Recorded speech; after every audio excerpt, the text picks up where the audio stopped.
আসসালামু আলাইকুম এভরিওয়ান, আশা করি সকলেই ভালো আছেন। তো আলহামদুলিল্লাহ আমিও ভালো আছি। তো আজকে আপনাদের সামনে শেয়ার করব আমার রাতের খাবার। তো আজকে আমি রাত্রে কি খাবো সেটা আপনাদের মাঝে শেয়ার করব। তো আমার প্লেটে আমি কয়েকটা ভাত নিয়ে উঠায় নিলাম, আমার ভাতের সাথে কিছু তরকারি নেব। তো আজকে আমি কি খাবো সবাই আপনারা দেখবেন। তো আমি অল্প কয়েকটা ভাত নিলাম, ভাতের সাথে নিলাম প্রথমে শুটকি ভর্তা। শুটকি ভর্তা তো সবারই প্রিয় খাবার, সবাই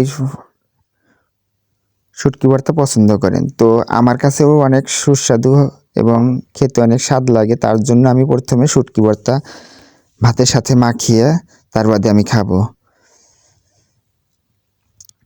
তো এই শুটকিটা আসলেই অনেক স্বাদের হয়। আর এই শুটকিটা শুকনা মরিচ দিয়ে পেঁয়াজ এবং লবণ দিয়ে তৈরি করা হয়। তো আমার শুটকি ভর্তা খাওয়া শেষ। তো এখন পানি খাবো, জাল ধরছে যার কারণে আমি পানি ঢালছি। তো পানি খাওয়া শেষ করে আমি এখন ভাতের সাথে অন্য একটা তরকারি মিক্সার করব। তো এখন আরেকটা ছানা তৈরি করা হয়েছে, ছানা ভাজি। তো ভাজিটা আসলে এটা অনেক সুস্বাদু হয়েছিল। তো এই ভাজির সাথে কি ভাজি করছে তো চলুন দেখাই আপনাদেরকে। এই ভাজিটা হলো লতা, বটবডি আনাজ আর হলো চিংড়ি মাছ। চিংড়ি মাছ দিয়ে এই তিনটা দিয়ে ভাজি করছে, অনেক সুস্বাদু খেতে হয়েছে, যার কারণে আমি একটু মজা করে খেলাম। চিংড়ি মাছটা আসলে এটা আমাদের যমুনা নদীর না, এটা হলো যেমন ছোট ছোট খাল বিল আছে সেখানকার চিংড়ি মাছ। তো এই চিংড়ি মাছ দিয়ে লতা, লতা তো চেনেন, কচুর সাথে যে আর একটা তৈরি হয় সেইটাকে বলে লতা, সেই লতা দিয়ে আর তৈরি করছে হলো বটবডি আনাজ। খেতে অনেক সুস্বাদু হয়েছে, আমি অনেক মজা করে খাইলাম, বাট অনেক সুন্দর লাগছে। তো আমার খাওয়ার স্টাইলটা একটু অন্যরকম। আর খাবারের ভিডিও দিচ্ছি হলো এই কারণে যে খাবারের ভিডিও দেওয়ার কারণ হচ্ছে যে আপনারা এই খাবার দেখে হয়তো আপনাদের কাছে ভালো লাগবে, যার কারণে আপনারা খাবেন। আর আমার হয়তো কণ্ঠটা অনেক একটু অন্যরকম আসতেছে, যে আমার গলা আসলে ডাইবা গেছে, ঠান্ডা পড়ছে। আমাদের এইখানে ঠান্ডা পড়ার কারণে আমার গলার স্বরটা একটু ভিন্ন হয়েছে। তো আমার খাবারের স্টাইলটা আলাদা। আমার খাবারের সাথে আপনাদের খাবার নাও পড়তে পারে, কিন্তু আমি খাই হলো ভাত, খাবারটা তরকারির সাথে মিক্সার করে ভাতের সাথে মিক্সার করে মাখা হাইরা খাই। এইরকমভাবে খাইতে আমার ভাল লাগে, যার কারণে আমি এইরকমভাবে খাই। তো আমার এই ভাজিটা খাওয়া শেষ। তো আমি আবার আর একটা তরকারি দেখাবো, যার কারণে আমি ভাত আবার নিলাম, ভাত নিয়ে আর একটা তরকারি নেব। তো আমি পরিষ্কার করার পরে আবার মনে করেন যে ভাত নিলাম, নেওয়ার পরে এই যে এটা হলো পেঁপি ছানা। তো আমার রাতের মেনুতে পেঁপি ছানাও ছিল, যার কারণে আর আমি আসি হলে দোকান থেকে একটু লেট করে, আর এগুলা ছানা করে রাত্রে আমার জন্য তৈরি করে রাখে। যদি আমি না খাই তাহলে মনে করেন যে এটা নষ্ট হয়ে যাবে, যার কারণে আমি সব কিছুই খাই। আর পেঁপি দিয়ে খাওয়ার শেষ করে, তো গাইস আমার খাবারের বললাম না, আমার খাবারের স্টাইল আলাদা, ভিন্ন। তো আমি যেই খাবার দিয়ে তরকারি দিয়ে খাই না কেন, সেই তরকারি আগে ভাতের সাথে সুন্দর করে মিক্সার করব। মিক্সার করার পরে সেটা দিয়ে আমি খাবো। তো এই রকম খাইতেই হয়তো আমার কাছে স্বাদ লাগে, আপনাদের কাছে কেমন লাগে জানি না, বাট আমার কাছে অনেক সুস্বাদু হয়। আমি পেঁপি দিয়া ভাতের সাথে মিক্সার করে খাচ্ছি। তো এরপরে অন্য আলাদা একটা রেসিপি আছে, সেই রেসিপিটাও আপনাদেরকে দেখাবো।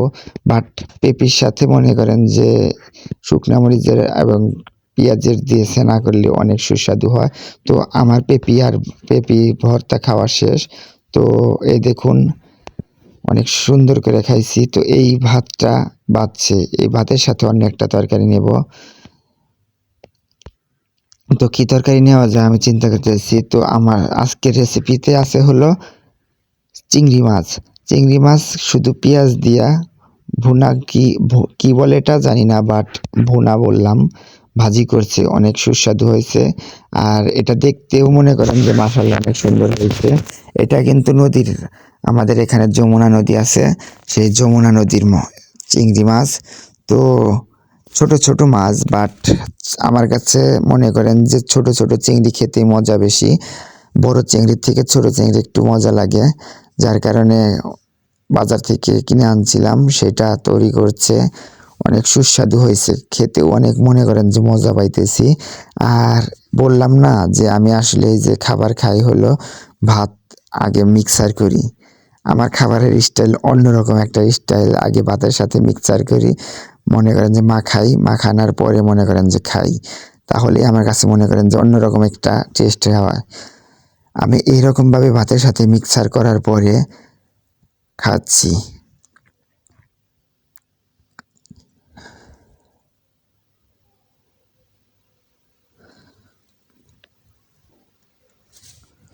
তো আমার চিংড়ি মাছ দিয়ে খাওয়া শেষ।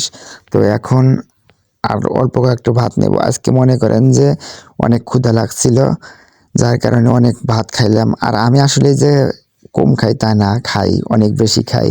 ক্ষুধার্ত বললেই চলে, যে ক্ষুধার্ত মানব।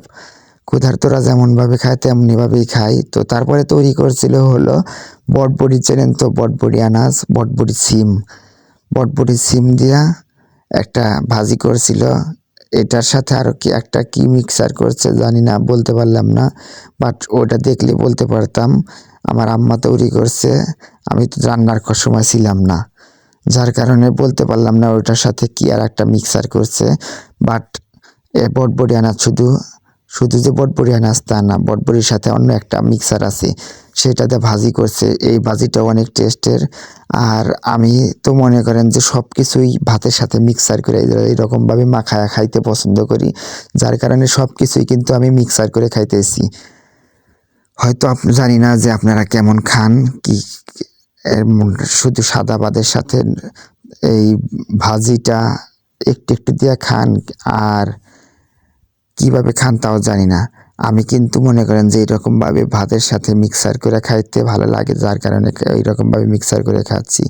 তো আমার বটবটি ভাজি খাওয়া শেষ।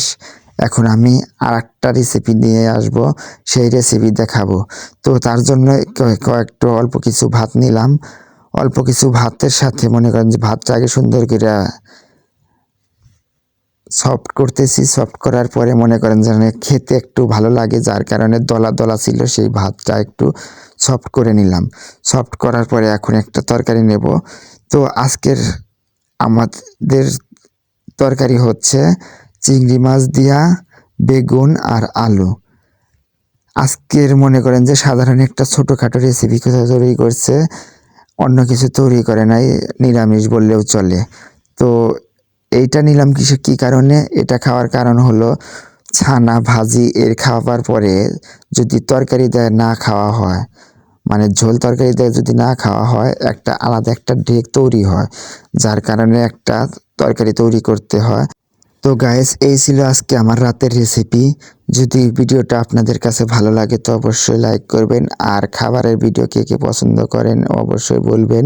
আর খাবারের ভিডিও দেখলে অবশ্যই আপনাদের খাবারের প্রতি একটা ভালোবাসা জন্মাবে, যার কারণে আপনাদের সামনে ভিডিওটা দিলাম। Good bye.